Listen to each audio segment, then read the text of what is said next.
प्यारे विद्यार्थियों, हम बात कर रहे थे नए साझेदार का प्रवेश, और नए साझेदार के प्रवेश के अंतर्गत हम जानेंगे संपत्तियों और दायित्वों का पुनर्मूल्यांकन किस प्रकार से किया जाए और ख्याति क्या है, इसकी उपयोगिताएं किस प्रकार से हैं। तो शुरुआत करते हैं।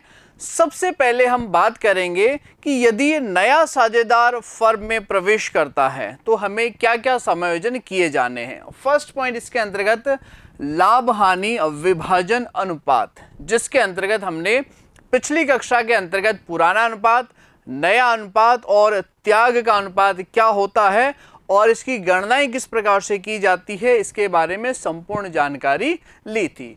इसके पश्चात आता है नए साझेदार द्वारा लाई गई पूंजी। क्या होता है यदि वो पूंजी नगद में लेकर के आता है, कैश या bank account debit to new partners capital account, और क्या होता है यदि वो संपत्तियां भी साथ में लेकर के आए, तो नगद के लिए कैश या बैंक अकाउंट डेबिट, और अगर संपत्तियां लेकर के आता है तो सन्ड्री असेट्स अकाउंट डेबिट, जो भी फर्नीचर, बिल्डिंग, प्लांट, मशीनरी, जो भी संपत्तियां लाई जाती है उन्हें डेबिट करेंगे to new partners capital account. इसके बाद हमने चर्चा की थी संचित लाभों और हानियों का वितरण। ऐसे लाभ हानि जो व्यापार में एकत्रित हो रखे हैं उन्हें पुराने साझेदारों में पुराने लाभ हानि विभाजन अनुपात में वितरित किया जाएगा। ये सारी हमने जानकारियां ली थी। आज की कक्षा में हम क्या करेंगे, परिसंपत्तियों या संपत्तियों का पुनर्मूल्यांकन किस प्रकार से किया जाए और इनका पूंजी खातों पर प्रभाव क्या रहने वाला है, और कुछ जानकारी हम ख्याति के संदर्भ में भी लेने वाले हैं। तो शुरुआत करते हैं। सबसे पहले बात करें कि भाई संपत्तियों का पुनर्मूल्यांकन या दायित्वों का पुनर्निर्धारण क्यों किया जाए, इसकी आवश्यकता क्या है। देखिए, व्यापार के अंतर्गत अलग अलग कारणों से हो सकता है संपत्ति का मूल्य अधिक दर्शाया गया हो, ऐसा भी हो सकता है संपत्ति का मूल्य कम दर्शाया गया हो, और यही कार्य दायित्वों के संदर्भ में हो सकता है। अब आप बात करोगे सर ऐसा क्यों, क्या कारण है, तो देखिए एक कारण तो ये हो सकता है कि अगर कुछ वर्षों से लाभ कम हो रहे हैं, प्रॉफिट्स में कमी है, तो हम हो सकता है संपत्तियों पर हाश नहीं लगा रहे। व्यापार अगर निरंतर लॉसेज में जाता है तो कोई व्यापार को अच्छा दिखाने के लिए उस पर हाश नहीं लगाएगा। कई बार ऐसा भी होता है कि इन्वेस्टर्स को प्रभावित करने के लिए हम व्यापार की संपत्तियों को, लाभों को बढ़ा चढ़ा करके लिखते हैं, तब भी वे हो सकता है ओवर वैल्यूएशन किया गया हो। और ऐसा भी होता है कि व्यापार में सीक्रेट रिजर्व यानी कि गुप्त संचय बनाकर संपत्तियों को कम पर भी लिखा जा सकता है, कोई भी एक कारण हो। यानी कि संपत्ति और दायित्व, इनका मूल्य जो वास्तव में है उससे कम या ज्यादा पर दर्ज किए गए हैं, तो इन्हें वास्तविक मूल्य पर लाना, इनका पुनर्मूल्यांकन करना, यही हम इसके अंतर्गत जानकारी लेंगे। और इस पुनर्मूल्यांकन का जो भी डिफरेंस आएगा वो आपको क्या करना है, साझेदारों में वितरित करना है, क्योंकि वो पुनर्मूल्यांकन का लाभ या पुनर्मूल्यांकन की हानि कहलाता है। किस प्रकार, देखिए, नए साझेदार के प्रवेश से पूर्व संपत्तियां और दायित्व का मूल्य अधिक या कम दर्शाया हो सकता है, और उन्हें वास्तविक मूल्य पर लाने हेतु पुनर्मूल्यांकित किया जाता है। इसके अतिरिक्त ऐसा भी हो सकता है कि कुछ संपत्तियां पुस्तकों में दर्ज ही नहीं है, और इसी प्रकार कुछ दायित्व भी जो है वो पुस्तकों में दर्ज नहीं है, तो इन्हें भी रिवैल्यूएशन के माध्यम से पुस्तकों में शामिल किया जाएगा। गैर अभिलेखित संपत्ति और दायित्व भी फर्म में हो सकते हैं। इनके लिए फर्म पुनर्मूल्यांकन खाता तैयार करती है, और पुनर्मूल्यांकन खाते का अंतर क्या कहलाएगा, पुनर्मूल्यांकन पर लाभ या हानि, और इसे साझेदारों में पुराने लाभ हानि विभाजन अनुपात में हस्तांतरित किया जाता है। बोलना नहीं है, प्रॉफिट और लॉस ऑन रिवैल्यूएशन कहाँ वितरित किया जाएगा, पुराने साझेदारों में। कौन से अनुपात में, पुराने लाभ हानि विभाजन अनुपात में। इस बात को अपने को भूलना नहीं है। प्रॉफिट या लॉस ऑन रिवैल्यूएशन।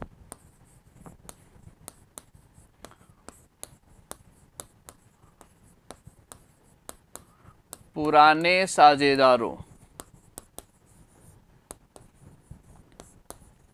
के पूंजी खाते में, कौन से अनुपात में? पुराने अनुपात में। अगर वन लाइनर प्रश्न पूछा जाए कि भाई पुनर्मूल्यांकन के लाभ हानि का क्या करना है, साझेदारों के पूंजी खाते में वितरित किया जाए। प्रश्न पूछा जाए पुनर्मूल्यांकन का लाभ हानि कौन से अनुपात में वितरित होगा, तो पुराने लाभ हानि विभाजन में। क्लियर है यहां तक? अब बात करते हैं इसके संदर्भ में जर्नल प्रविष्टि क्या होती है। देखिए हम रिवैल्यूएशन तो कर रहे हैं पुनर्मूल्यांकन। अब पुनर्मूल्यांकन से होगा क्या, या तो संपत्ति के मूल्य में वृद्धि होगी और या संपत्ति के मूल्य में कमी होती है। अब देखिए संपत्ति, जैसा कि हमें पता है संपत्ति का शेष जो है डेबिट शेष होता है, और अगर संपत्ति के मूल्य में और वृद्धि हो रही है तो हम क्या करेंगे, संपत्ति को और डेबिट कर देंगे। संपत्तियों के मूल्य में वृद्धि होने पर तो वास्तविकता क्या है, संपत्ति का डेबिट बैलेंस, और वृद्धि हो रहा है तो संपत्ति को हमने क्या कर दिया, और डेबिट कर दिया। और संपत्ति के मूल्य में वृद्धि होने से व्यापार को क्या हो रहा है, लाभ हो रहा है, और लाभ की स्थिति में हमें क्या करना है, रिवैल्यूएशन अकाउंट को क्रेडिट करना है, क्योंकि संपत्ति का मूल्य बढ़ेगा, लाभ, इसलिए रिवैल्यूएशन क्रेडिट। और बिल्कुल इसका विपरीत, संपत्ति के मूल्य में कमी होने पर तो संपत्तियों का जो डेबिट शेष होता है कम होने के कारण अब संपत्तियों को क्या किया जाएगा, क्रेडिट। और पुनर्मूल्यांकन पर क्या फर्क पड़ेगा, लाभों में कमी तो रिवैल्यूएशन अकाउंट डेबिट, यानी विपरीत पक्ष में रिवैल्यूएशन चलेगा। संपत्ति के मूल्य में वृद्धि तो संपत्ति डेबिट टू रिवैल्यूएशन, कम हो रहा है तो inverse entry to assets revaluation account debit. और बिल्कुल इसका अपोजिट क्या रहेगा, दायित्वों पर प्रभाव। दायित्व क्या होते हैं, क्रेडिट शेष दर्शाते हैं, और अगर दायित्वों में वृद्धि हो रही है तो हम क्या करेंगे, और क्रेडिट किया जाएगा। ये लीजिए, टू रेस्पेक्टिव लायबिलिटीज फॉर दायित्वों के मूल्य में वृद्धि होने पर, ऑलरेडी क्रेडिट होते हैं, मूल्य बढ़ेगा तो और क्रेडिट कर दिया जाएगा। इससे पुनर्मूल्यांकन पर हानि होनी है, ये रिवैल्यूएशन का प्रभाव। विपरीत पक्ष में रिवैल्यूएशन चलेगा। अब क्या हो सकता है, दायित्वों के मूल्य में कमी, तो दायित्व जो क्रेडिट शेष रखते हैं अगर इनके मूल्य में कमी होगा तो क्या आ जाएगा, दायित्व को डेबिट कर दिया जाएगा। क्लियर है? अब देखिए अगर मैं बात करूं कौन सी राशि से डेबिट या कौन सी राशि से क्रेडिट, तो जितना वृद्धि हुआ है या जितना राशि कम हुआ है उतना क्या आएगा, डेबिट या क्रेडिट। राशि कौन सी आएगी, वृद्धि राशि। यहां जितनी भी कमी राशि हुई है, दायित्वों में जितनी वृद्धि है या दायित्वों में जितनी कमी है, यानी कि स्टॉक अगर 1 लाख का है और इसका मूल्यांकन 1,20,000 पर किया जा रहा है तो 20,000 से स्टॉक बढ़ गया तो ये प्रविष्टि 20,000 से होगी। दायित्व जो आपके 50,000 के हैं अब वो 40,000 के रहे हैं, 10,000 कम हो गया तो ये प्रविष्टि 10,000 से की जाएगी। यानी जितना की संपत्ति के मूल्य में परिवर्तन आया है, जितना वृद्धि या जितना कमी हुआ है, वही राशि यहां प्रदर्शित किया जाएगा। अब क्या हो सकता है, ऐसी संपत्तियां या ऐसे दायित्व जो रिकॉर्डेड नहीं है, पुस्तकों में दर्ज नहीं है, लेकिन जैसे ही पुनर्मूल्यांकन किया, रिवैल्यूएशन किया, उस समय सामने आ गई कि भाई इस संपत्ति को तो कहीं दर्शाया ही नहीं है, ये दायित्व तो पुस्तकों में दर्ज ही नहीं है, तो क्या करेंगे। देखिए संपत्ति जो पुस्तकों में दर्ज नहीं है, यानी आज दिनांक तक पुस्तकों में उसका मूल्य कितना है, 0। जब दर्ज ही नहीं है तो 0 मूल्य है। अब उसके बारे में पता चल गया कि भी एक स्टॉक जो है वो 20,000 का है, वो पुस्तकों में दर्ज नहीं है, तो निश्चित रूप से उस स्टॉक में वृद्धि है। तो वृद्धि के समान ही तो हुई गैर अभिलेखित संपत्तियों के लिए, ये संपत्ति में वृद्धि है। इसी प्रकार एक दायित्व है, माना कि लेनदार, जिसे पुस्तकों में दर्ज ही नहीं है, लेकिन जब जांच पड़ताल की तो सामने आया एक 15,000 का लेनदार है, उसे राशि चुकानी है, तो वो क्या हो गया, लेनदार में वृद्धि। तो गैर अभिलेखित दायित्वों के लिए क्या कर देंगे, रेस्पेक्टिव लायबिलिटीज को क्रेडिट। संपत्ति बढ़े तो डेबिट, कम हो तो क्रेडिट। दायित्व उल्टा चलता है, वृद्धि होगा तो क्रेडिट आएगा, कमी होगा तो डेबिट। ये इस प्रकार से संपत्ति और दायित्व के मूल्य में जितनी भी राशि की वृद्धि होती है या जितनी राशि की कमी होती है वो आपका इस प्रकार से प्रदर्शन किया जाएगा। अब क्या करना है, रीवैल्यूएशन का अंतर निकालेंगे। अंतर कैसे कि भाई इन 6 एंट्रीज में रीवैल्यूएशन क्रेडिट कितना हुआ है, डेबिट कितना हुआ है, इनका क्या करेंगे, कंपैरिजन करेंगे। और अगर क्रेडिट पक्ष ज्यादा है, रीवैल्यूएशन का क्रेडिट शेष है, तो रीवैल्यूएशन एक नॉमिनल अकाउंट है, नाम मात्र का खाता है, और अगर उसका क्रेडिट बैलेंस है तो निश्चित रूप से ये क्या है, पुनर्मूल्यांकन पर होने वाला लाभ है। और किस में जाएगा, साझेदारों में जाएगा। कौन से अनुपात में जाएगा, पुराने लाभ हानि विभाजन अनुपात में। ये लीजिए, पुनर्मूल्यांकन पर लाभ होने पर revaluation to old partners capital, कौन से अनुपात में, साझेदारों में उनके पुराने अनुपात में वितरित किया जाता है। और अगर पुनर्मूल्यांकन पर हानि होती है यानी रीवैल्यूएशन डेबिट पक्ष ज्यादा है तो बिल्कुल इसका विपरीत प्रविष्टि हो जाएगा, ऑल पार्टनर्स टू रीवैल्यूएशन, कौन से अनुपात में, पुराना अनुपात। अगर यह प्रश्न पूछा जाए कि पुनर्मूल्यांकन खाते का शेष या पुनर्मूल्यांकन पर होने वाला लाभ और हानि कहां वितरित किया जाता है, तो पुराने साझेदारों के पूंजी खाते में। प्रश्न पूछा जाए कौन से अनुपात में वितरित किया जाता है, तो ओल्ड शेयरिंग रेशियो, पुराने लाभ हानि विभाजन अनुपात में वितरित किया जाएगा। ये आपका आ जाएगा रीवैल्यूएशन के संदर्भ में जर्नल प्रविष्टि।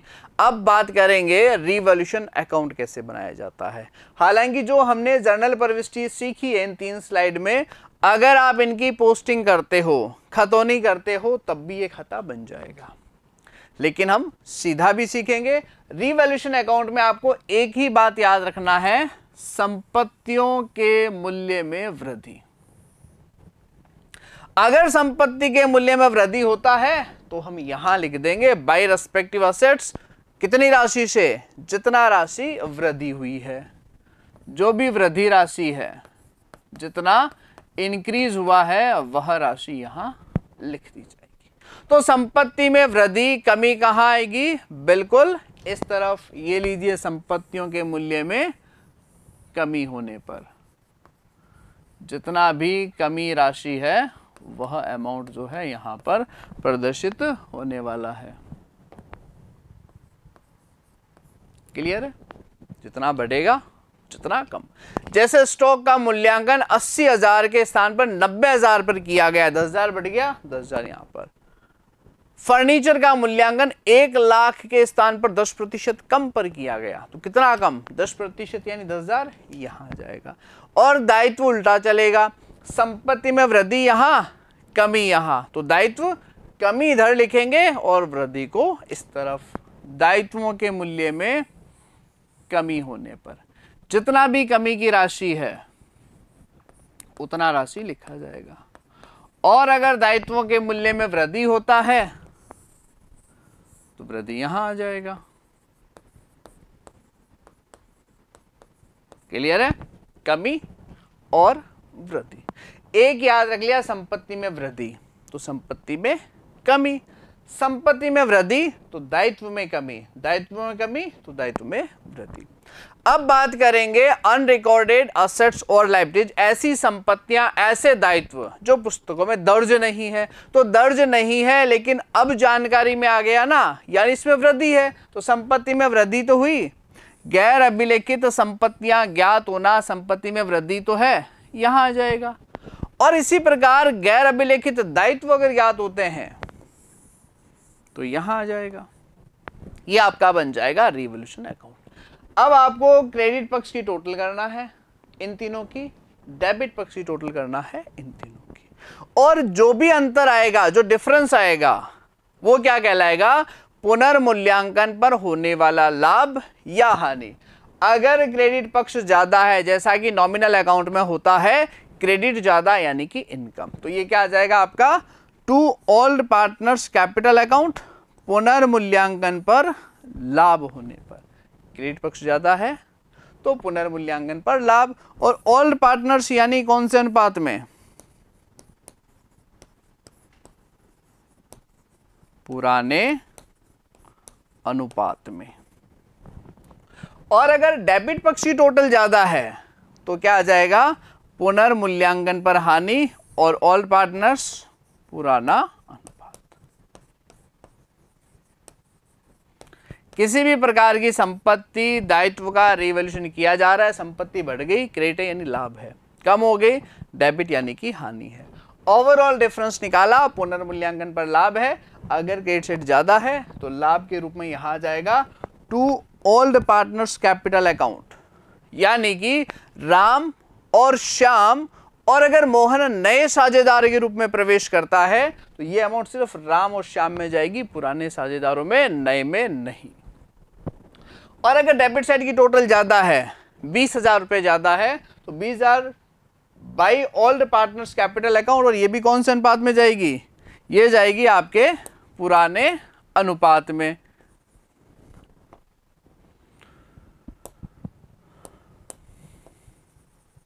कौन से अनुपात में जाएगी?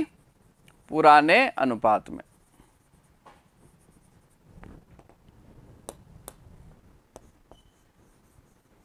By old partners capital.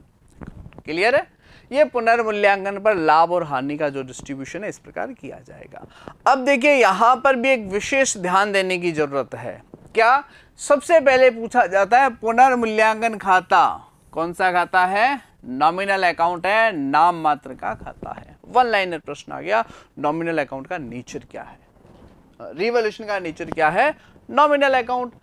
और पुनर्मूल्यांकन खाता कब बनाया जाता है?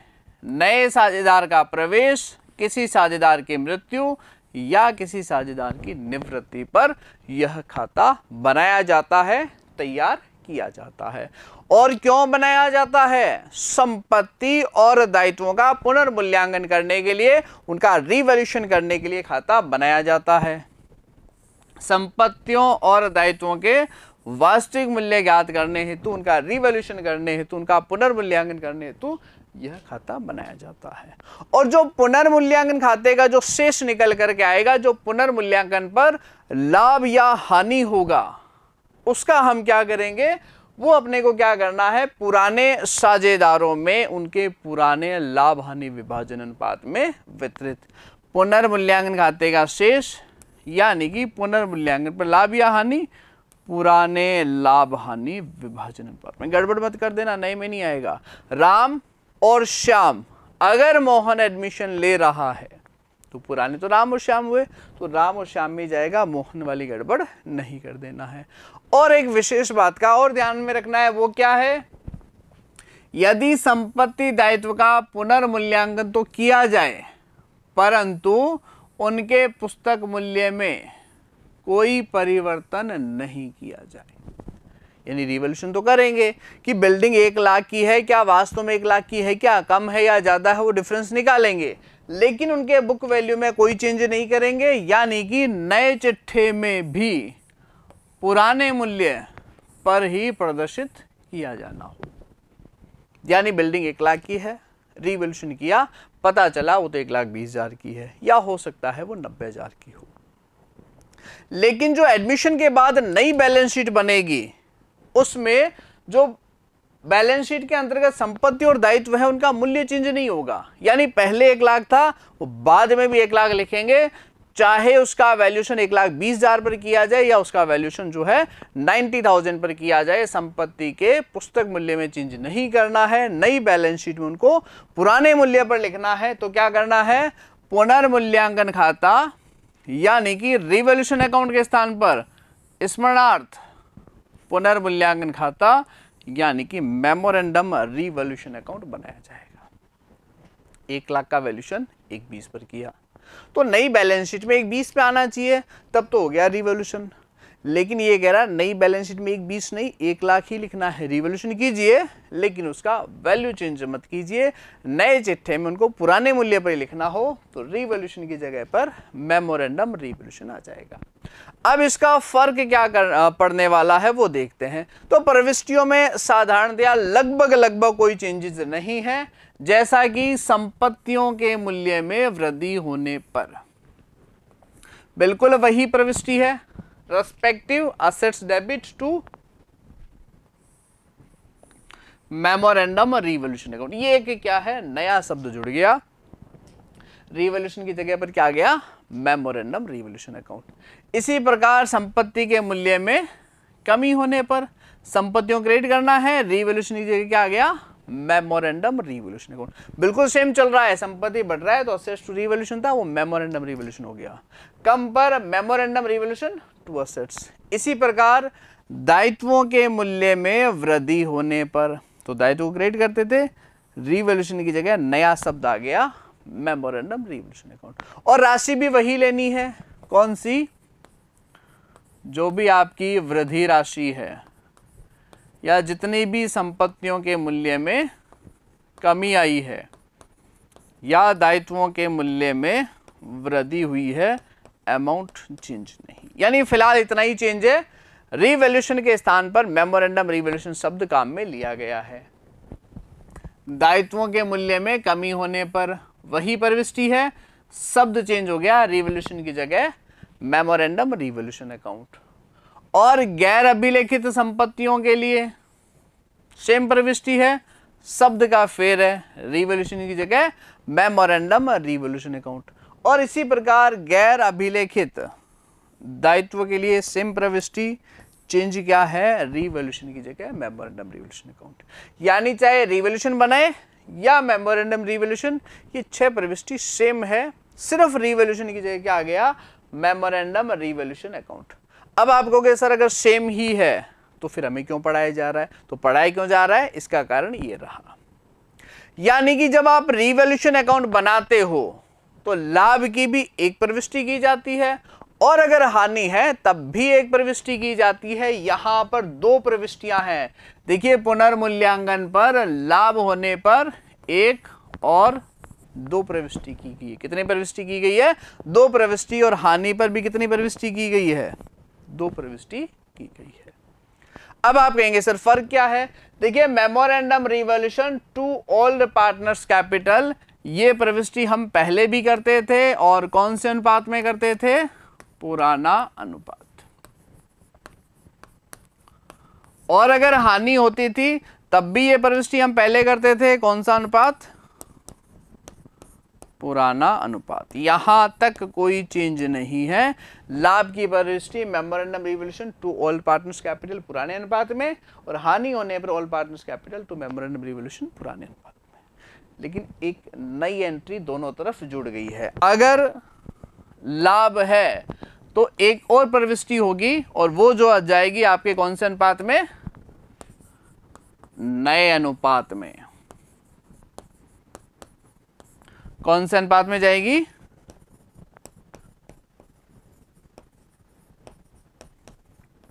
नए अनुपात। यानी पुराने में तो जा ही रहा था memorandum to revolution, memorandum revolution to old partners capital, अब नए में और जाएगा old partners capital to memorandum revolution account. 2 प्रविष्टि होगी लाभ की, विपरीत पक्ष में नए अनुपात में और बांटना है। जिस प्रकार हानि है old partners capital to revolution की जगह टू मेमोरेंडम रिवॉल्यूशन अकाउंट, ये तो कॉमन एंट्री है पुराने में। लेकिन इसके विपरीत ऑल पार्टनर्स कैपिटल अकाउंट, इन शब्दों पर ध्यान दीजिए। यहां ओल्ड पार्टनर की जगह all partner, all partner, reverse में ऑल पार्टनर। क्या फर्क है, राम और श्याम ये ओल्ड पार्टनर है और मोहन को शामिल कर दिया, ये ऑल पार्टनर है, ALL। तो पहले राम और श्याम में पुराने अनुपात में, फिर इसके विपरीत राम, श्याम और मोहन में नए अनुपात में। इसका कारण क्या है, देखिए कारण एक्चुअल में इसका यह है, अगर मान लीजिए भवन जो है वो 1 लाख रुपए का है और पुनर्मूल्यांकन जो किया जाता है वो किया जाता है 1,20,000 20,000 और नए चिट्ठे में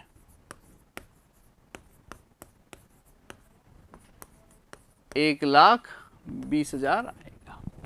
लेकिन सेकंड कंडीशन में क्या कह रहा है, भवन का मूल्य 1,00,000, पुनर्मूल्यांकन 1,00,000, नए चिट्ठे में पुनर्मूल्यांकन दिया गया है 1,20,000, लेकिन नए चिट्ठे में जो है 1,00,000 रुपए पर ही प्रदर्शित करना है।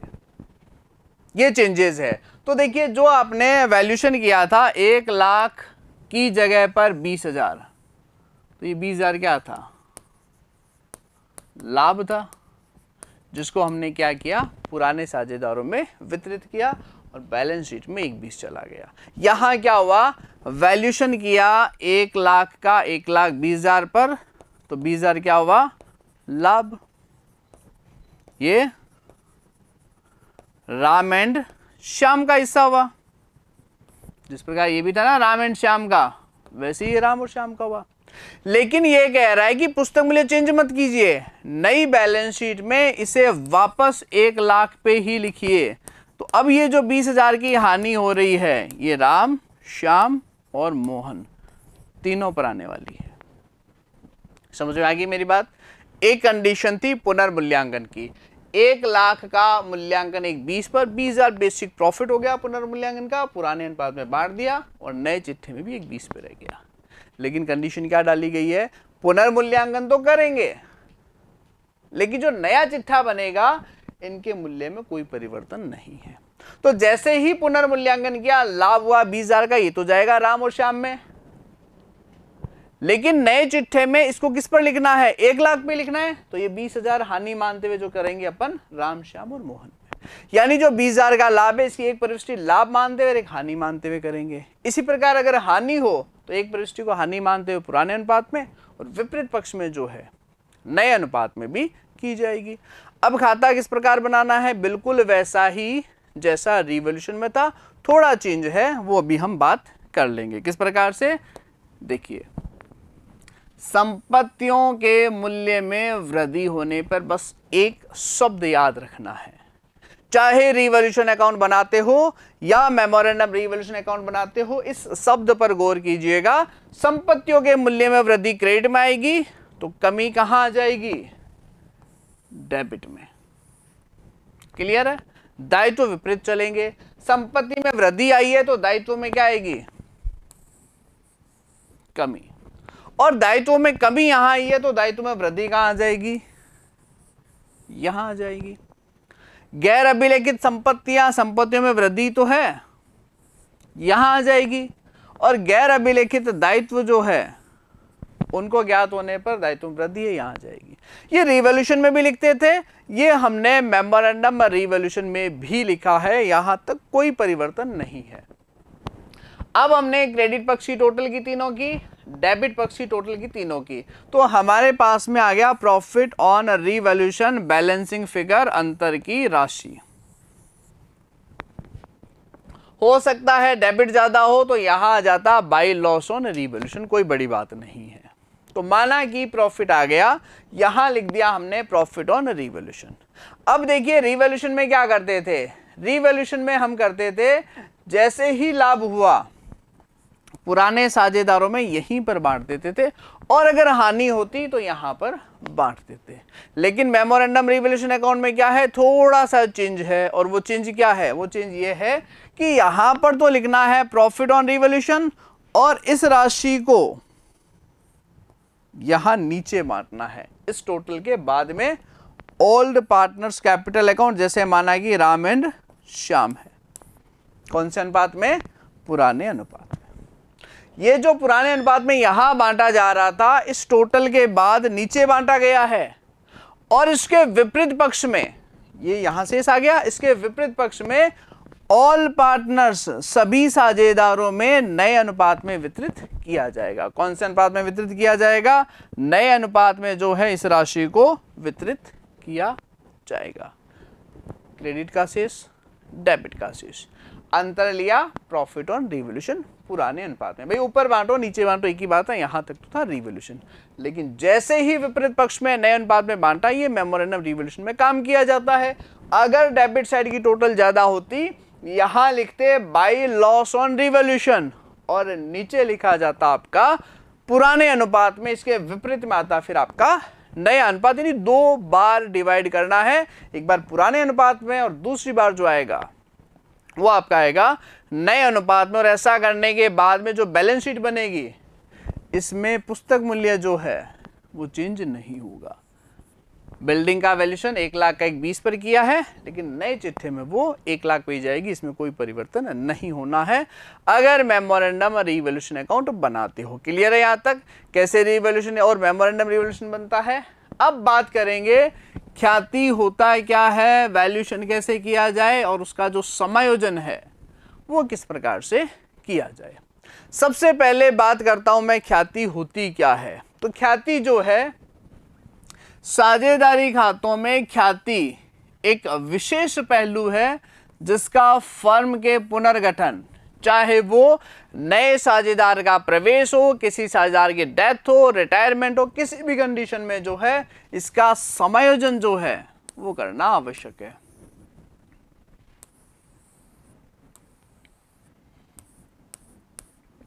किसी भी प्रकार का लाभ हानि विभाजन में परिवर्तन, प्रवेश, डेथ या रिटायरमेंट पर यह अवश्य किया जाएगा।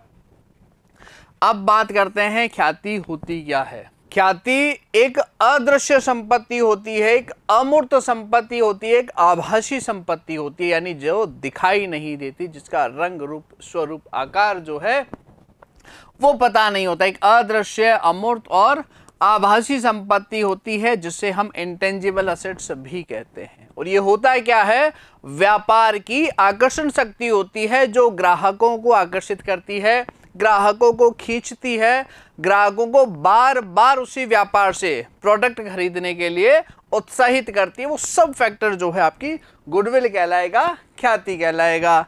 यह व्यापार की आकर्षण शक्ति है जो ग्राहकों को आकर्षित करती है। यह व्यवसाय को नए स्थापित व्यवसाय की तुलना में अधिक लाभ कमाने में सहायता करता है। और लेखांकन में जो इसका मौद्रिक वैल्यू है, जिसको मुद्रा में हम माप सके, वो क्या कहलाएगी, आपकी ख्याति कहलाएगी, यानी कि गुडविल कहलाएगी। जैसे कि किसी व्यापार का उत्पाद जो है, प्रोडक्ट जो, उसकी क्वालिटी बहुत शानदार है, या जो प्रोडक्ट है उसका मूल्य जो है बहुत कम है, या जो अवेलेबिलिटी है वो इजी अवेलेबिलिटी है। जैसे स्टेशन पर उतरे, बाहर फ्रूट्स और मिठाई की दुकान है, हम फ्रूट्स वहीं से ले लेंगे, मिठाई वहीं से ले लेंगे। तो ये सब जो है गुडविल के फैक्ट्स हो सकते हैं, उसके कारण हो सकते हैं, उसको प्रभावित करने वाले तत्व हो सकते हैं। तो गुडविल क्या है, व्यापार की एक अदृश्य अमूर्त संपत्ति है, व्यापार का अट्रैक्शन पावर है जो ग्राहकों को व्यापार से जोड़े रखती है, बार बार वहां लेकर के आती है। अब बात करते हैं ख्याति को निम्न प्रकार परिभाषित किया जा सकता है। ख्याति संभावित अधिक आय का वर्तमान मूल्य है।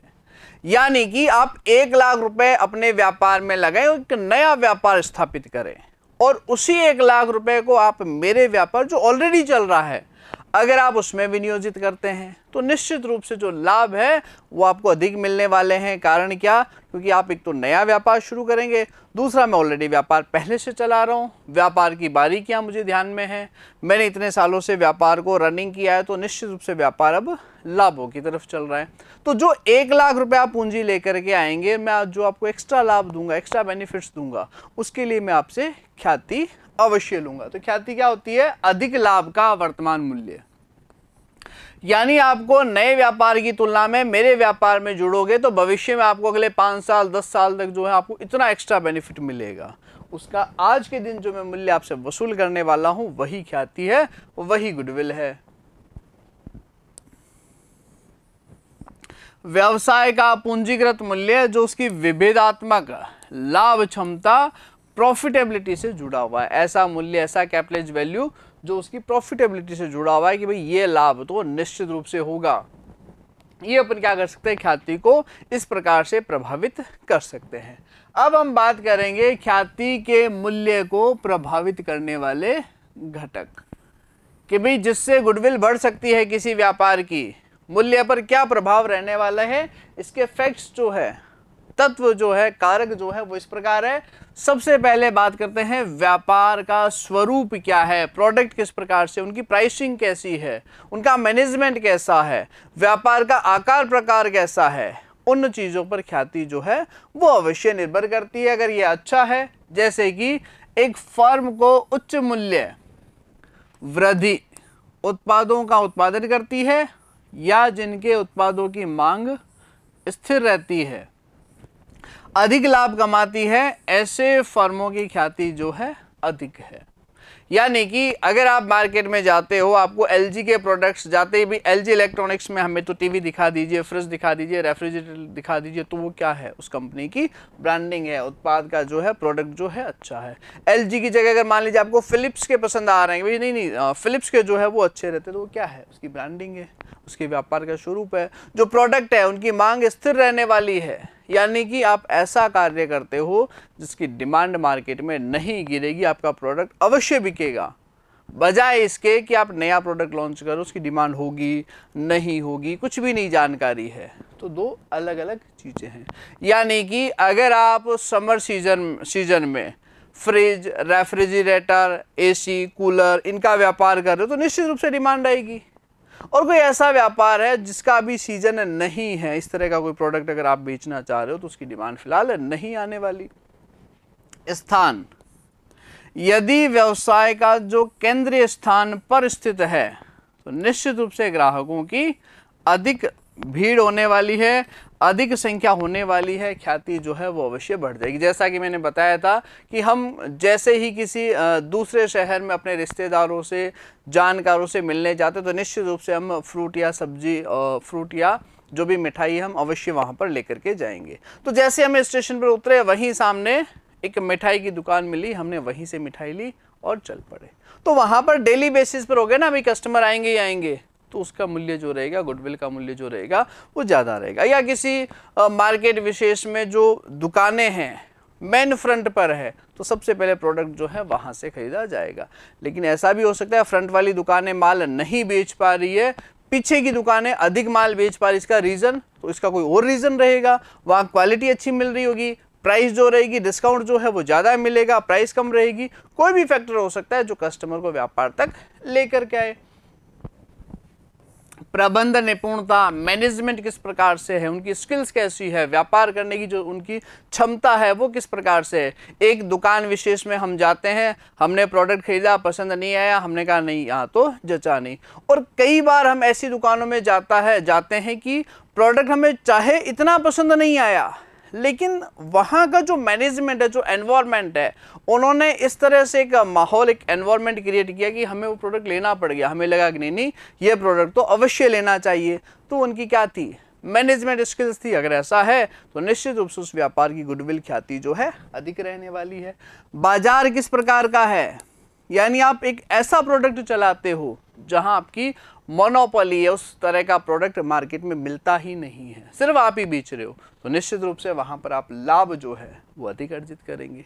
या ऐसा प्रोडक्ट है जिसकी भारी डिमांड है, बहुत ही कम जो सेल्समैन है जो ऐसा प्रोडक्ट बेच रहे हैं, लेकिन आप बेच रहे हैं, तो निश्चित रूप से जो है आपकी वहां पर ख्याति जो है, गुडविल जो है वो अधिक रहने वाली है। या हम बात करेंगे विशेष लाभ। विशेष लाभ क्या होता है, जहां पर प्रोडक्ट के आयात लाइसेंस, बिजली की दरें कम हो, आपूर्ति कंटिन्यू बनी रहे, माल पूर्ति के दीर्घकालीन ठेके हो, सुप्रसिद्ध सहयोगी हो, पेटेंट हो, ट्रेडमार्क हो, तो ऐसी कंडीशन में आपको विशेष लाभ भी प्राप्त होता है, उसे ख्याति कहा जाएगा। यानी कि एक तो आप शुरुआत करते हो एक नए रूप से जो है एक व्यापार, जैसे अगर मान लीजिए आप पिज्ज़ा संबंधी कोई व्यापार बनाना शुरू कर रहे हैं, तो आपको वो एक नया नाम ढूंढना पड़ेगा, उसकी नई ब्रांडिंग करनी पड़ेगी, नए सिरे से मार्केटिंग करना पड़ेगा, सारा कुछ काम करना पड़ेगा। और दूसरा क्या है, आपने ऑलरेडी बना बनाया जो प्रोडक्ट चल रहा है, जैसे आप मान लो मैकडी लेकर के आ गए, उसकी फ्रेंचाइजी ले आए, तो निश्चित रूप से कस्टमर डायरेक्ट आपसे जुड़ जाएंगे, क्योंकि उन्होंने पहले से ही ब्रांडिंग कर रखी है। वहाँ से जो सप्लाई चेन है वो आपकी कभी रुकेगी नहीं, आपको तो ऑर्डर देना है, इतना माल भेज दीजिए, पीछे से आता रहेगा। जो ट्रेनिंग है, जो एडवर्टीजमेंट है, वो लॉन्ग टर्म पर चल रहा है, तो ऐसे कई कारण होते हैं जो ग्राहकों को व्यापार तक जोड़ते हैं। अब हम फिक्स नहीं कर सकते कि ये कारण अगर होगा तो गुडविल ज़्यादा होगी। इनमें से कोई कारण जो है व्यापार को बढ़ा सकता है। इसके अलावा भी जो है व्यापार में, जैसे मान लीजिए कि मूल्य कम है, गुणवत्ता अच्छी है, व्यवहार अच्छा है, उसकी अवेलेबिलिटी ईजी है, कई कारण हो सकते हैं जो गुडविल या ख्याति को प्रभावित करते हैं। अब बात करते हैं ख्याति के मूल्यांकन की आवश्यकता क्या है, क्यों करें हम गुडविल का वैल्यूएशन की भी उस व्यापार की ख्याति इतनी है, इसका रीजन क्या है। सबसे पहले बात करेंगे वर्तमान साझेदारों के बीच में लाभ हानि विभाजन अनुपात में कोई चेंजेज है। यानी कि राम श्याम मोहन जो लाभों को 3:2:1 में विभाजित करते थे, उन्होंने निश्चय किया कि अब लाभों को बराबर अनुपात में विभाजित किया जाएगा। तो निश्चित रूप से ये क्या है, लाभ हानि विभाजन अनुपात में परिवर्तन है और यहां पर गुडविल यानी ख्याति का वैल्यूएशन किया जा सकता है।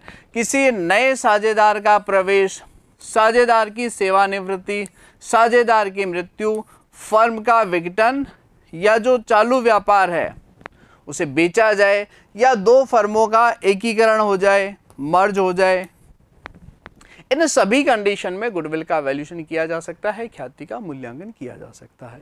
क्योंकि किसी ना किसी के लाभ हिस्से में कुछ वृद्धि होगी, कुछ कमी होगी, किसी का लाभ हिस्सा बढ़ेगा, कम होगा, तो उसी के आधार पर उनमें क्या होगी, ख्याति के संदर्भ में ट्रांसफर होगा। जैसे मान लो ये दो कंडीशन है, राम श्याम मोहन। अब राम श्याम मोहन ने पिछले 20 सालों से उस व्यापार को चलाया, मेहनत की, कठिन परिश्रम किया। अब आज जो वो व्यापार है वो क्या है कि अन्य व्यापारों से बहुत अधिक लाभ कमा रहा है। उसकी ब्रांडिंग हो रही है कि भाई राम श्याम एंड मोहन, दुकान वाले या मिठाई वाले के पास या सब्जी वाले के पास अपने को जाना है, वहाँ क्वालिटी बहुत शानदार मिलती है, वहाँ जो मार्कर है बहुत ही उत्तम क्वालिटी के मिलते हैं।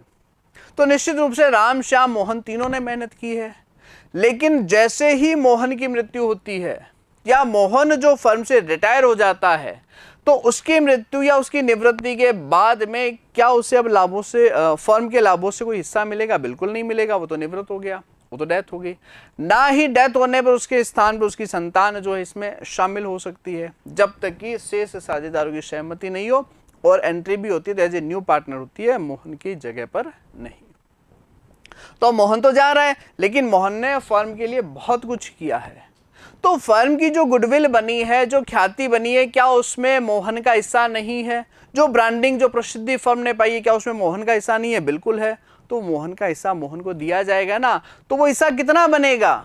यही तो हम पढ़ रहे हैं कि ख्याति के मूल्यांकन की आवश्यकता क्या है, क्यों उसका वैल्यूएशन किया जाए। तो नए साझेदार का प्रवेश, किसी की सेवानिवृत्ति, डेथ होना, व्यापार का विक्रय, एकीकरण, लाभ हानि अनुपात में परिवर्तन होना।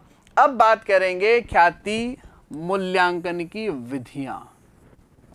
कौन कौन सी विधियां हैं? ख्याति मूल्यांकन की प्रमुख 3 विधियों की हम यहां चर्चा करने वाले हैं। औसत लाभ विधि, अधिलाभ विधि या पूंजीकरण विधि। औसत लाभ विधि यानी कि एवरेज प्रॉफिट मेथड,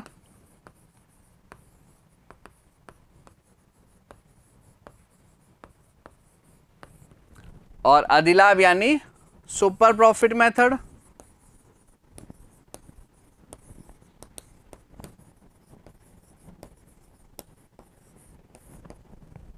और पूंजीकरण यानी कैपिटलाइजेशन मेथड।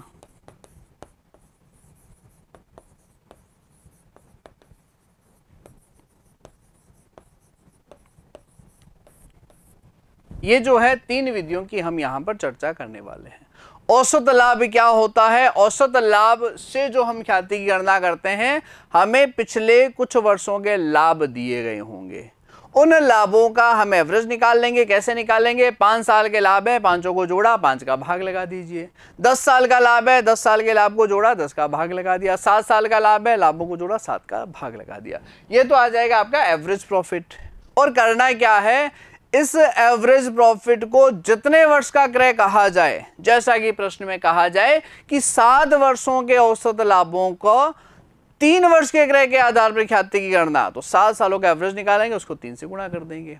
अगर कहे 5 सालों के औसत लाभ का 2 वर्ष के क्रय के आधार पर ख्याति, तो 5 का भाग लगा के एवरेज निकालेंगे, उसे 2 से गुणा कर देंगे। फिर आ जाएगा आपका अधिलाभ विधि, सुपर प्रॉफिट के आधार पर ख्याति कैसे निकलेगी। तो यहां भी प्रश्न में कहा जाएगा अधिलाभों के 2 वर्ष के क्रय के आधार पर अधिलाभों को 2 से गुणा कर देंगे, अधिलाभों के 3 वर्ष के क्रय के आधार पर अधिलाभों को 3 से गुणा कर देंगे। अब अधिलाभ निकलेगा कैसे, औसत लाभों में से सामान्य लाभ घटाएंगे, अधिलाभ आ जाएगा, जिसकी चर्चा भी हम आगे करेंगे। अब बात करते हैं पूंजीकरण विधि यानी कि कैपिटलेशन मेथड क्या होता है।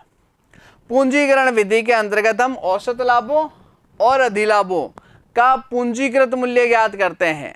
जो औसत लाभों का पूंजीकृत मूल्य है, इसमें से तो विनियोजित पूंजी घटा दीजिए, और जो अधिलाभों का पूंजीकरण विधि है, इसके अंतर्गत आप अधिलाभों का पूंजीकरण मूल्य जो रहेगा वही ख्याति होने वाली है। इसकी भी हम अभी चर्चा करने वाले हैं। सबसे पहले हम बात करते हैं औसत लाभ विधि, एवरेज प्रॉफिट मेथड।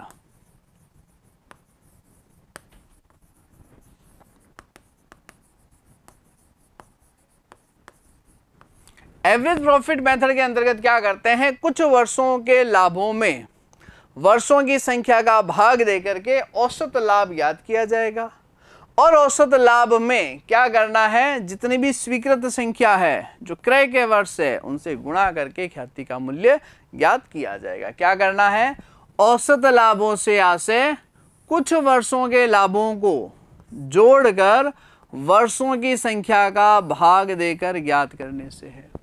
प्रॉफिट जोड़िए, नंबर ऑफ ईयर्स का भाग लगाइए, स्वतः ही क्या आ जाएगा, औसत लाभ यानी कि एवरेज प्रॉफिट। अब क्या करना है, इस विधि में औसत लाभ को निश्चित वर्षों की स्वीकृत संख्या या जिसको अपन कहते हैं क्रय के वर्ष से गुणा करके ख्याति का मूल्य ज्ञात किया जाएगा।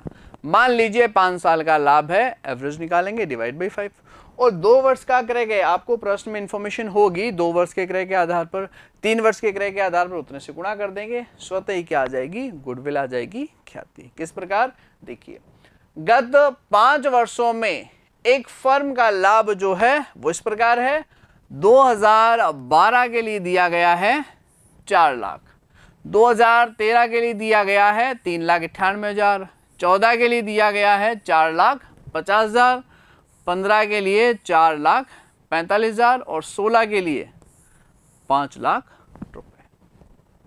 5 वर्षों के औसत लाभों के 4 वर्षों के क्रय के आधार पर ख्याति की गणना कीजिए। यानी आपको 5 साल का लाभ दिया गया है, 5 सालों के लाभ का जो औसत लाभ निकलेगा उसके 4 वर्ष के क्रय के आधार पर, यानी इन 5 का एवरेज लेंगे, और जो एवरेज औसत लाभ आएगा उसको जैसे ही 4 से गुणा करोगे वही ख्याति होना है, वही आपकी गुडविल। किस प्रकार, देखिए पहले ईयर लिखते हैं, 2012 से शुरुआत है, ये लीजिए 2012, ये आपका 2013, 2014, 15 और ये आपका 2016। क्लियर है। यहाँ अपन प्रॉफिट्स लिख देंगे। कितना दिया गया है लाभ, प्रश्न में लाभ दिया गया है 4,03,98,000।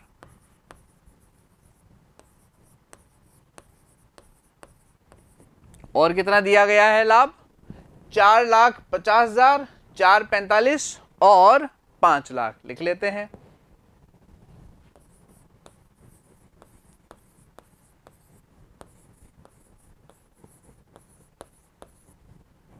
और कितना आ जाएगा, 5 लाख।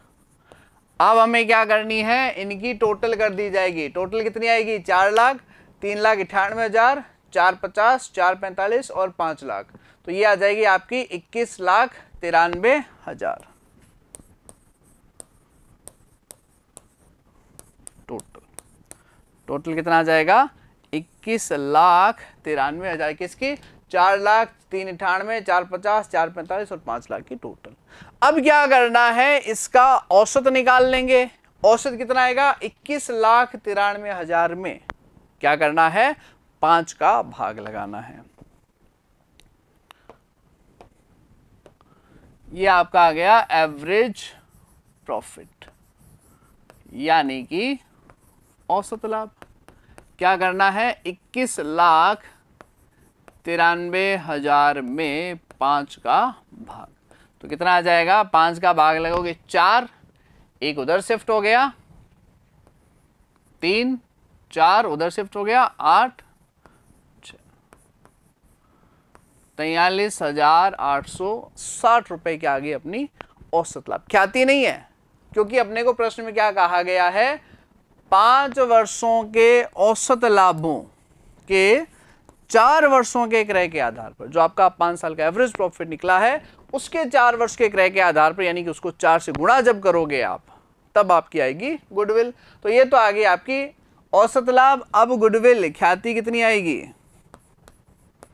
ख्याति बराबर होता है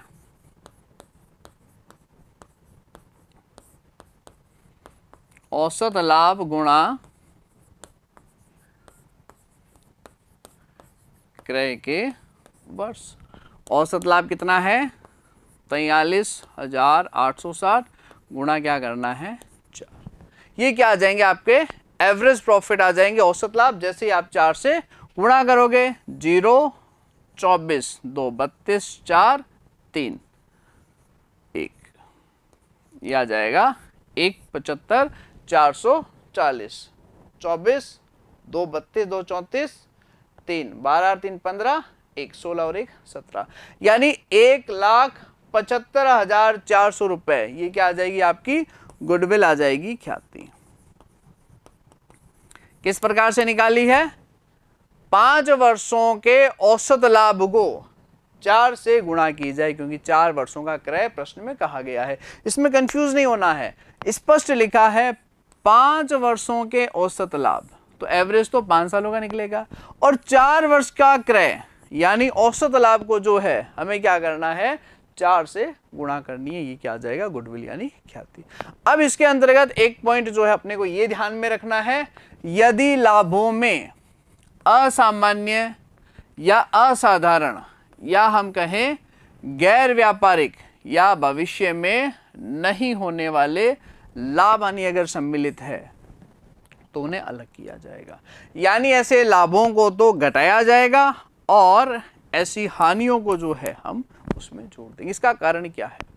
क्योंकि ख्याति का मूल्य हमेशा व्यापारिक लाभों पर होता है, जो हमारे व्यापार हैं, जो ट्रेडिंग प्रॉफिट्स है, उन पर किया जाएगा, न कि असामान्य या असाधारण लाभ या ऐसे लाभ जो भविष्य में होंगे। यानी कि ऐसे लाभ जो हमेशा निरंतर होते रहेंगे, उनमें कोई कमी वृद्धि नहीं आएगी, उन्हीं के हिसाब से हम क्या करते हैं? गुडविल करते हैं, ख्याति की गणना करते हैं। जैसे कि माना कि मेरा फर्नीचर का व्यापार है और मैं आपको साझेदार बनाता हूं और मैंने आपको प्रॉफिट ये दिखाए कि भाई मेरे ये प्रॉफिट है, और इस प्रॉफिट के हिसाब से आप मुझे 4 वर्षों की क्रय के हिसाब से ये ख्याति दीजिए। लेकिन हुआ क्या? इन लाभों पर असामान्य लाभ हानि या असाधारण या गैर व्यापारिक या ऐसे लाभ हानि जो भविष्य में नहीं होंगे वो इंक्लूड है। तो क्या इन पर ख्याति की गणना होगी? यानी कि किसी वर्ष मुझे कोई प्रॉपर्टी बेचने में, कोई प्लांट था, कोई प्लॉट था, कोई प्रॉपर्टी थी, कोई मशीनरी थी, वो बेचने से लाभ हो गया, तो क्या ऐसा लाभ हर वर्ष होगा? नहीं होगा ना। क्या वो मेरा व्यापारिक लाभ था? बिल्कुल नहीं है। मेरा व्यापार तो फर्नीचर का है, फर्नीचर खरीदता हूं, बेचता हूं, उससे जो लाभ होगा उस पर आप गुडविल दोगे। ना कि मैंने किसी कंपनी के शेयर डिबेंचर खरीद रखे हैं, उस पर मुझे ब्याज लाभांश मिल गया, या मेरे पास कोई प्रॉपर्टी वो बेच करके मैंने लाभ कमा लिया, तो उस पर आप ख्याति दोगे क्या? उस पर तो आप भी कर सकते हो, फिर आप भी किसी कंपनी में शेयर इन्वेस्टमेंट खरीद लोगे, मुझे गुडविल देने की कहाँ जरूरत है? गुडविल हमेशा व्यापारिक लाभों पर होती है, और ऐसे लाभ जो भविष्य में होते रहेंगे। ऐसा नहीं कि अचानक कोई ऐसा एक घटना विशेष हुआ जिससे उस वर्ष लाभ बढ़ गए, लेकिन अब वो आगे नहीं होना, तो उस पर ख्याति नहीं होगी। किस प्रकार से? देखिए, गत 5 वर्षों में एक फर्म का लाभ इस प्रकार है। 2012 में दिया गया है 40,000, 13 में 30,000, 14 में 10,000, 15 में 20,000 और 16 में जो दिया गया है वो 15,000 यानी 15,000। ये आपको 5 वर्षों का लाभ दिया गया है। 5 वर्षों के औसत लाभों के 4 वर्षों के क्रय के आधार पर फर्म की ख्याति की गणना कीजिए।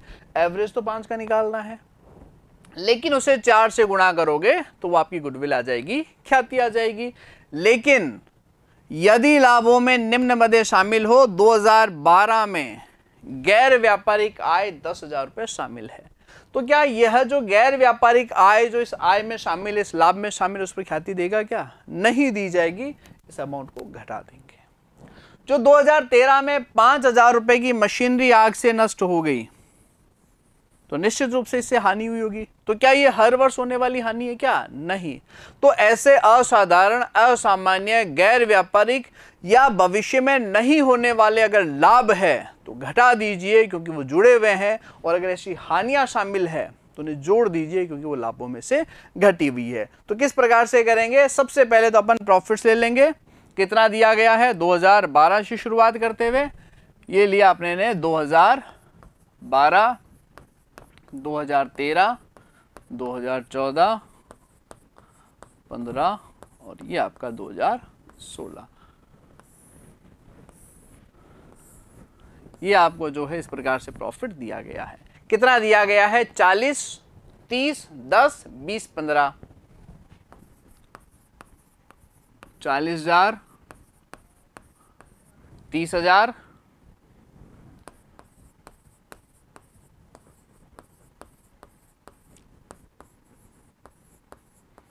ये आपको प्रॉफिट्स दिए गए हैं। क्या इनका औसत निकाल लिया जाए? बिल्कुल भी नहीं। हमें क्या करना है, जो 2012 में जो गैर व्यापारिक आय थी उससे 10,000 रुपए को इसमें से घटा दिया जाएगा। यानी कि यहां पर जो है आपको 30,000 लेना है, ना कि 40,000 रुपए। क्लियर है यहाँ पर?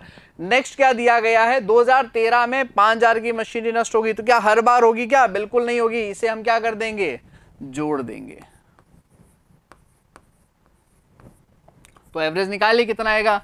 इसकी तो बराबर अमाउंट लेंगे 30,000 और यहाँ की जो अमाउंट ली जाएगी वो आएगी 35,000। तो भाई टोटल कितना आ जाएगा? टोटल जो निकल करके आएगा वो आएगा 30 और 35, 65, 75, 75 और 20, 95 और ये आ जाएगा आपका 1,10,000 रुपए। कितना आ जाएगा? 1,10,000। क्या करना है? असामान्य, असाधारण, गैर व्यापारिक और भविष्य में नहीं होने वाले लाभों को घटा दिया जाएगा और हानियों को जोड़ दिया जाएगा। जो टोटल आएगी जैसे कि 1,10,000, अब इसका एवरेज लिया जाएगा। कितना आ जाएगा? ये आपका आ गया एवरेज प्रॉफिट।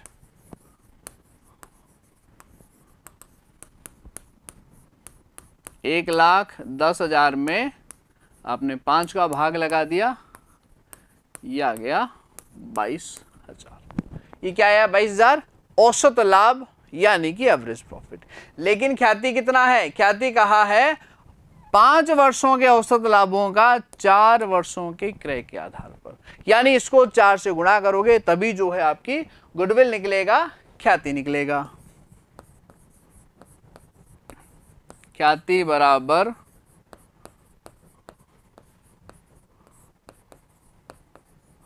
औसत लाभ गुणा 4। ये 22,000 गुणा 4 बराबर 88। ये जो है आपका गुडविल का मूल्य आ जाएगा ख्याति। यानी जितने भी वर्षों का लाभ है उनका एवरेज देंगे और जितने वर्ष का क्रय किया, 4 वर्ष का क्रय किया हमने 4 से गुणा कर दी, ये आपकी आ जाएगी गुडविल यानी ख्याति। यानी औसत तो निकालना ही है, लेकिन अगर गैर व्यापारिक, असाधारण, असामान्य मदें हैं तो उन्हें अलग कर देंगे। अगर ऐसे लाभ है तो इन्हें घटा देंगे, हानियां हैं तो जोड़ दिया जाएगा। अब एक पॉइंट और देखते हैं। यदि लाभों में वृद्धि या कमी की स्थायी प्रवृत्ति पाई जाती है तो औसत के स्थान पर भारित औसत ज्ञात किया जाएगा। यानी लाभ केवल और केवल बढ़ रहे हैं या सिर्फ और सिर्फ लाभों में कमी हो रही है तो हमें क्या करना है? भारित औसत निकालेंगे और भार जो है, वेट जो है वो हमेशा 1, 2, 3, 4, 5, 6 दिया। चाहे लाभों में कमी हो रही हो चाहे वृद्धि हो रही हो, ऐसा नहीं है कि वृद्धि है तो 1, 2, 3, 4, 5, 6 भार देंगे। कमी है तब भी 1 2 3 4 5 6 ही जो है वहां पर भार देना है। वेटेड एवरेज प्रॉफिट, भारित औसत लाभ कब निकलेगा? जब केवल और केवल लाभों में वृद्धि हो रही हो या सिर्फ और सिर्फ कमी हो रही हो, तो अपने को भारित औसत ज्ञात करना है। जैसा कि प्रश्न, गत 5 वर्षों में एक फर्म का लाभ 10,000 रुपए, 13 में 20,000 रुपए, 14 में 30,000 रुपए और 15 में 40,000 और 16 में जो दिया गया है 50,000। 5 वर्षों के औसत लाभों के 4 वर्ष के क्रय के आधार पर ख्याति की गणना की जाए। प्रॉफिट देखिए 10, 20, 30, 40 और 50 लगातार लाभों में केवल और केवल वृद्धि है, कहीं कमी या वृद्धि नहीं है। जैसा कि यहां था 30 बढ़ गया 35, फिर कमी, फिर वृद्धि, फिर कमी, कोई ट्रेंड नहीं है। यहां पर क्या है देखो, केवल और केवल वृद्धि हो रही है। तो क्या यहां औसत लेंगे? नहीं, यहां पर भारित औसत लिया जाएगा। वेटेड एवरेज प्रॉफिट जो है वो आपका ज्ञात किया जाएगा। किस प्रकार? ये देखिए, पहले तो हम ले लेंगे यहां पर ईयर्स। ईयर्स कितने दिए गए हैं? 2012, ये आपके 2013, 2014, 15 और आ जाएंगे 2016। अब क्या करना है? प्रॉफिट्स कितने दिए गए हैं, लाभ कितने दिए गए हैं? प्रॉफिट्स दिए गए हैं 10,000, 20,000, 30,000, 40,000 और 50,000। ये इस प्रकार से लाभ जो है दिए गए हैं। वेट कितना देना है? यही 1 2 3 4 5। अब क्या कर देंगे? प्रोडक्ट कर देंगे इनका गुणनफल। क्लियर है? क्या कर दिया जाएगा? इनका गुणनफल कर दिया जाएगा। प्रोडक्ट जो है वो निकाल लिया जाएगा। भार यही देना है 1 2 3 4 5 और कोई भार जो है वो नहीं दिया जाएगा। लाभ दिया है 10 20 30 50। अब क्या करनी है? इनकी गुणा कर देंगे। 10,000, 20 को गुणा की 40,000, 90,000, 1,60,000 और ये आ जाएगा 2,50,000। गुणा कर देंगे ना, 10 को 1 से गुणा की 10, 20 को 2 से गुणा की 40, 90, 1,60 और 2,50।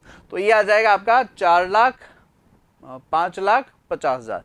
250 और 250 5,50,000। और बाहर की टोटल कितनी आ गई? 15।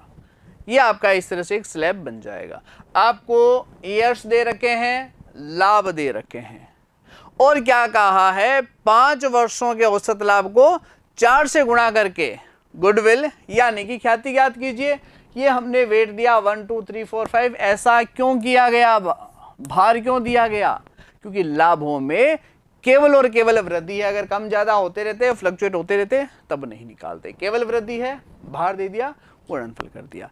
एवरेज कैसे आएगा? 5 15 में 15 का भाग लगा देंगे।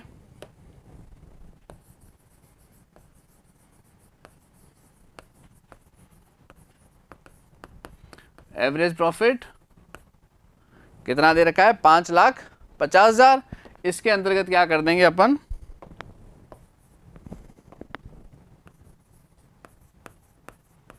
15,000 का भाग लगा देंगे। तो कितना आ जाएगा? 15 को 3 से गुणा करेंगे 45, 100 रहेगा, 6 90 10 रहेगा,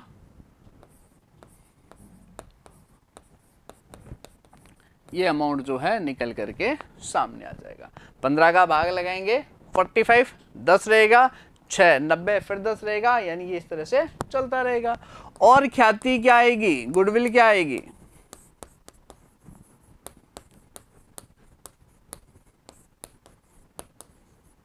औसत लाभ को जो है 4 से गुणा करना है, यानी 36,667 रुपए को क्या करना है? 4 से गुणा कर देंगे, ये आपकी गुडविल आ जाएगी। 28 2 6 2 6 2 2 फिर एक बार गुणा भाग करके जांच लेंगे। क्या किया हमने? लाभों में केवल और केवल वृद्धि हुई, इसलिए हमने क्या कर लिया, भार देकर के गुणनफल कर लिया और गुणनफल में टोटल भार का भाग लगाया। ये एवरेज प्रॉफिट और ख्याति क्या कहा था, औसत लाभों का 4 वर्ष का क्रय, इसलिए अपने ने क्या कर दी, इसको 4 से गुणा कर दी, स्वतः ही क्या आ जाएगा, गुडविल यानी कि ख्याति। यानी ये आपके औसत लाभों और अधिलाभों के क्रय के आधार पर ख्याति की जो गणना है वो किस प्रकार से की जाएगी। तो साझेदारी में फिलहाल के लिए इतना ही, टॉपिक को नेक्स्ट क्लास में आगे बढ़ाएंगे। Thank you very much.